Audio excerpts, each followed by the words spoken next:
ሄሉ ምን ችግር አለ እንዴ? ኧረ ልዩ አንቺ ችካት በይ እንጂ እኛ እንደዚህ ሄሉና የትልቅ ሰዎች ማለት ነው እንደዚህ ይለመናት ሄሉ ምን ታያለሽ? እኔማ እንድትሄድ አልፈልግም።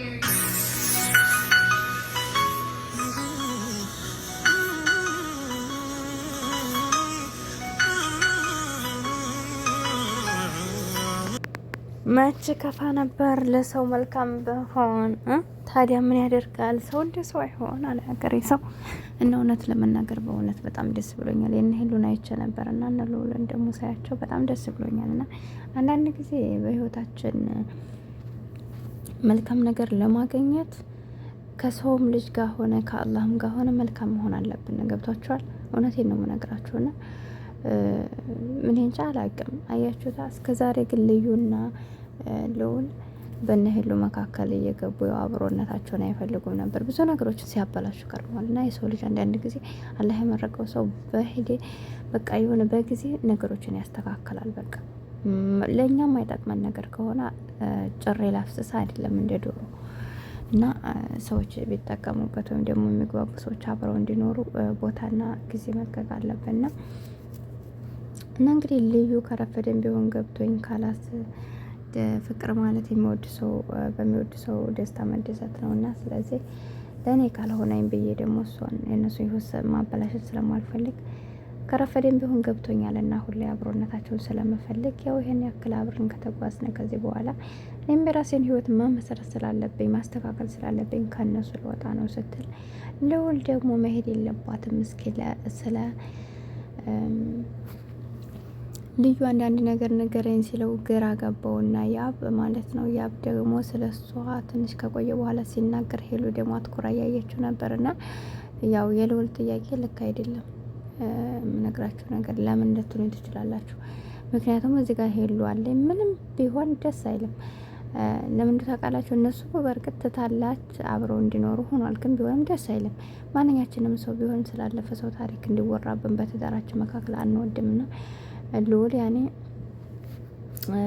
ከሷ ፊት ጠይቆት እንግዲህ ሄሉን አይታችኋታል። ከኔ በእንትን ባለ አይናኑን እያየችው ነበር ስለ ልዑል ስለ ልዩ ሲናገር ማለት ነው። ከዛ ባለፈ ደግሞ ሄሉ ያስደሰተችኝ ልዑልና ልዩ ባንድ ላይ ሲተቃቀፉ ምናምን እያብ ገርሞታል፣ አልጠበቀም፣ ግራ ነው የገባው። ሄሉ ግን በጣም ደስተኛ ናት። ገባችሁ አይደለም? እና ምናልባት እንግዲህ ድራማም ሊቀጥሉ ይችላሉ። ድራማም ባይሆን ደግሞ እያብ ምንም የሚለው ነገር የለም ካሁን በኋላ። ምክንያቱም እሱ ሄሉን መርጧል፣ ሄሉን ይዟል። ልዩ ደግሞ የትም ይሁን የትም ማንኛውም ሰው የራሱ አድርጋ መኖር ያለባት ሰው ናትና ልዑልም ጋር ቢሆን ምንም ችግር የለውም። ገብታችኋል? እንደውም ልዩ ናት እንጂ ከያብ ጋር ግንኙነት ያላት። ልዑል ደግሞ ከማንም ያው ሄሉን ይወዳታል እንጂ ያው እንደ አይነት ውስጥ ስላልገቡ ምንም ችግር የለው። በዛ ላይ ደግሞ ለሱ ደስታ ይህን ያክል ዋጋ ከከፈለችለት ያብም ደግሞ ካስደሰታት ከልዑል ጋር መሆኑ ሊፈቅድላትና ሊደሰትባቸው አብረው እንዲቀጥሉ ሊያደርጋቸው ይገባል። ገብታችኋል ብዬ ነው የማስበውና እንግዲህ ያው ስሜት ያላቸው ይመስላል ልዑልና ልዩ። ቢሆንም ደግሞ እንደነገርኳቸው እሷን ብቸኛ ከሆነ እሱም ብቸኛ ከሆነ ምንም ችግር የለውም። እና ሄሉም ሰላማቸውን አግኝተው ህይወታቸውን በአማረ መልኩ ይመራሉ። ምክንያቱም ሄሉና ያብና እረፍ ልዩና ልዑል ባንድ ላይ ከሆኑ በቃ እንደውም ጎረቤታሞች ነው በቃ በፈተና ያለፈ ህይወታቸውን በእነሱም በእነይህም ምክንያት በቃ ብዙም ክፉም ደጉም አብረው ሆነው ስላዩ ከጎን ለጎን ሆነው ስራቸውንም እያካሄዱ ህይወታቸውን ቢቀጥሉ ብዬ አምናለሁና መልካም ስትሆኑ መልካም ነገር ታገኛላችሁ እላችኋለሁ። የሆነ ሰው ስትሆኑ እውነተኛን ሰው ይሰጣችኋል አላህ። እና እንግዲህ ልዑልና ልዩ ሲያደርጉ የነበረውን ሁኔታ አይታችኋል ከአሁን በፊት። ዛሬ ላይ ግን ልብ ገዝተው ሰው ሆነው ትክክለኛ ሰው ማለት ነው እና ነገሮችን አስተካክለው ለሄሉና ለያብ እንደውም ስጦታ ሰጥተው ደስታቸው አስደስተናል ብለው በቃ ከጎናቸው ሆነዋል። ያንንም ነገር የተፈጠረውን አብረው ከለያታይ ብለው ነገሮችን አስተካክለው እዚህ ደርሰዋል። በጣም ደስ ይላልና ቢጣመሩ ደስ ይላል ብዬ ነው የማስበው እንደኔ ልዑልና ልዩ ማለት ነው። ልዩ በሰዓቱ ላይ በርግጥ ዝም ያለ ናት እኮ ያኔ ረጋ ያለች ልጅ ናት። ያው ሄሉ ጋር እንደዛ የሆነችበትም ደግሞ ታውቃላችሁ፣ ማንም ሰው በሚወደው ሰው ላይ መናደዱ አይቀርም። ከዛ ባለፈ እንግዲህ ከሄሉ በፊት የምታውቀው የ2 አመት ፍቅረኛዋም ስለሆነ አይፈረድባትም። ምንም ሳያውቁ እንኳን በይታየም ብለው ራሱ በአይን እንትን የአይን ሸዋር ወሰድን ብለው የሰው ባልወደድና ፈቀርን እያሉ የሚሉ ሰዎች ስላሉ፣ ስለዚህ እሷ ደግሞ ፍርዷ ነው፣ አይፈረድባትም። ከአሁን በፊት 2 አመት አብረው አሳለፈችው ሰው ነው።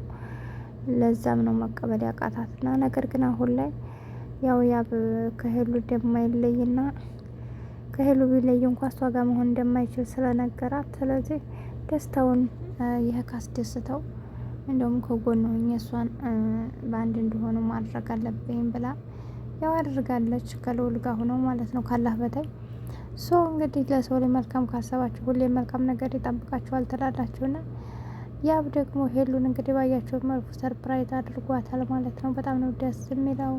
ፍቅር እስከ መቃብር ትላላችሁ። ለማንኛውም ለሁላችሁ መልካም አፍቃሪ ይስጣችሁ። የሰው ልጅ ሲያጠፋ አጠፋ ዛሬ ባጠፋው ነገር መወቀስ የለበትም። ዛሬ ላጠፋው ነገር ይቅርታ ካለ ይቅርታ ነውና፣ ስለዚህ ልዩና ልዑል ደግሞ ትናንት ላጠፉን ነገር መወቀስ የለባቸውም። ካሁን በኋላ ደግሞ እነሱ እንዲጣመሩ እና ሄሉም ደግሞ በጥሩ እንትን እንዲሉ ነው እንጂ መጥፎ ኮመንት ባጽፉ ጥሩ ነው። የሰው ልጅ እንግዲህ ይሳሳታል። ከስተቱ መማር ደግሞ ብልህነት ነው። ገባችኋል? እና እነዚህ ልጆች ከስተታቸው ተምረው ዛሬ ላይ በሰው ደስታ እየተደሰቱ ሆነዋል። ይህ እነሱ ብቻ ሳይሆን ልዩና ልዑልም ደስተኛ ሆነዋል ማለት ነው። እና ያን ይመስላል። በተረፈ ወዳችኋለሁ፣ አክብራችኋለሁ። አንድ ነገር ሳልላችሁ ማላልፈው ነገር ቢኖር ለምሳሌ ዛሬ አንድ ባል አግብታችሁ ትፈታላችሁ፣ ወይም ጓደኛ ይዛችሁ ተለያችሁ፣ ወይም ደግሞ ወንዶቹም እንደዛው ከዛ በኋላ ድጋሜ ለምታገኙት ሰው ግን ስላለፈ ታሪካቸው አታውሩ። ጭራሽ ተወዳት ነበር ወይ ተወጇዋለሽ ወይ እንደዚህ አይነት ጥያቄ ጥሩ አይደለም። ገብቷችኋል? ለዛም ነው እኔ ልዑልን ከሄሉ ፊት ያኔ ስለ ልዩ ንገረኝ ማለት የለበትም። ገባችሁ?